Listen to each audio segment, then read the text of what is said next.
दोस्तों नमस्कार, आदाब। मैं शब्बीर मोमिन, आप देख रहे हैं न्यूज़ दर्पण टीवी। तो जैसा कि आप सुन रहे हैं, देख रहे हैं, बांग्लादेश की प्रधानमंत्री शेख हसीना ने इस्तीफा दे दिया है। इस्तीफा क्यों दे दिया है ये पूरा देश जानता है, पूरी दुनिया जानती है। पिछले कई महीने से वहाँ पर छात्र उग्र प्रदर्शन कर रहे थे लगातार। हालांकि छात्रों की मांग थी कि वहाँ फ्रीडम फाइटर हैं यानी स्वतंत्रता सेनानियों के लिए स्पेशल कोटा आरक्षण का दे दिया गया था 30%। हालांकि देश के दूसरे लोगों को ये सुविधा नहीं थी।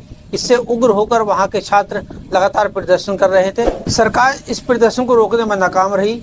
इसकी वजह ये हुई कि प्रदर्शनकारी प्रधानमंत्री आवास में घुस आए और वहां पर तोड़फोड़ की। साथ ही साथ गृह मंत्रालय का ऑफिस फूंक दिया गया। इसके साथ साथ देश में बहुत सारी कारी संपत्ति को नुकसान पहुंचाया गया। प्रदर्शनकारी इतने उग्र हो गए कि सरकार के काबू में हालात नहीं रहे। उसकी वजह से प्रधानमंत्री शेख हसीना ने उचित समझा के इस्तीफा देकर ही देश से बाहर चली जाए। इसी प्रकार का प्रदर्शन 2018 में भी हुआ था। हालांकि तब वहां सरकार ने कंट्रोल कर लिया था, लेकिन अब की बार जब ये स्टार्ट हुआ है तो ये सरकार के काबू में नहीं आया।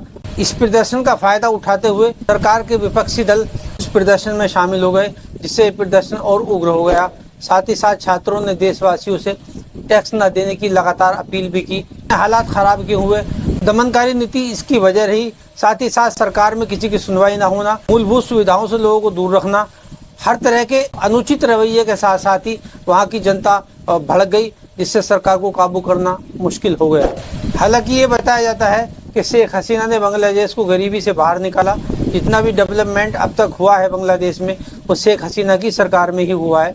लगातार 2009 से वो प्रधानमंत्री बनी हुई हैं। हसीना के बारे में जानते हैं, शेख हसीना कौन है? बांग्लादेश को बनाने वाले, उसको आज़ादी की लड़ाई में उसको आज़ाद कराने वाले शेख मुजीबुर रहमान बेटी हैं। शेख मुजीबुर रहमान लगातार 1920 से लेकर 1964 तक बांग्लादेश की आज़ादी के लिए संघर्ष करते रहे और आखिरकार ये हुआ, सेना ने उनका तख्ता पलटकर उनको गोली मारकर उनकी हत्या कर दी गई। हालांकि उस वक्त उनके परिवार को सभी को मार दिया गया। 17 लोग परिवार के मार दिए गए, जिसमें शेख हसीना और शेख रिहाना उनकी छोटी बहन वो बच गई थी। वो इस वजह से, चूँकि वो विदेश में थी उस वक्त, इसलिए वो बच गई थी। सन 1971 में पाकिस्तान से बांग्लादेश आज़ाद हुआ। इससे पहले पूर्वी पाकिस्तान कहलाता था। आज़ाद होने के बाद सबसे पहले प्रधानमंत्री बांग्लादेश के ताजुद्दीन बने। उसके बाद कई प्रधानमंत्री और बनते हुए शेख हसीना नेशनल अवामी लीग उनकी पार्टी है। इसके अलावा एक पार्टी और है जो बांग्लादेश नेशनल पार्टी है, इसमें खालिदा जिया उसकी प्रमुख हैं। इसके साथ ही साथ मुख्यतः 2 पार्टी बांग्लादेश में हैं।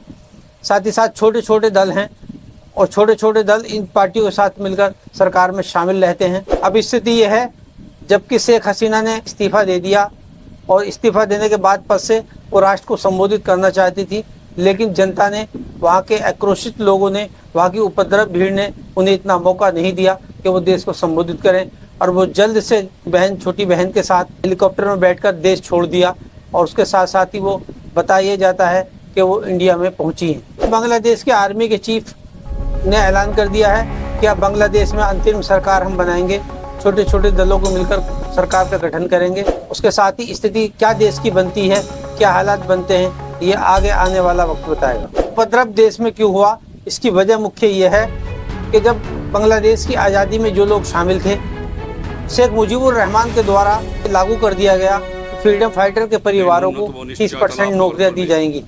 ये वहाँ के लॉ या कानून में लिखा गया। के साथ ही साथ वहाँ सरकार ने ये चीज़ लागू कर दी। इससे दूसरे समुदाय, दूसरे परिवारों को लोग खासे नाराज थे। हालांकि देश में सभी को नौकरी चाहिए और इसके बाद 30% लोग, उन लोगों को नौकरी में लिया जाता था जो फ्रीडम फाइटर के परिवार से आते थे, यानी स्वतंत्रता सेनानी के परिवारों से आते थे। इसका विरोध देश के सभी छात्रों ने किया। हालांकि सुप्रीम कोर्ट ने इसे घटाकर मात्र 7% कर दिया था, जो कि ना के बराबर ही है।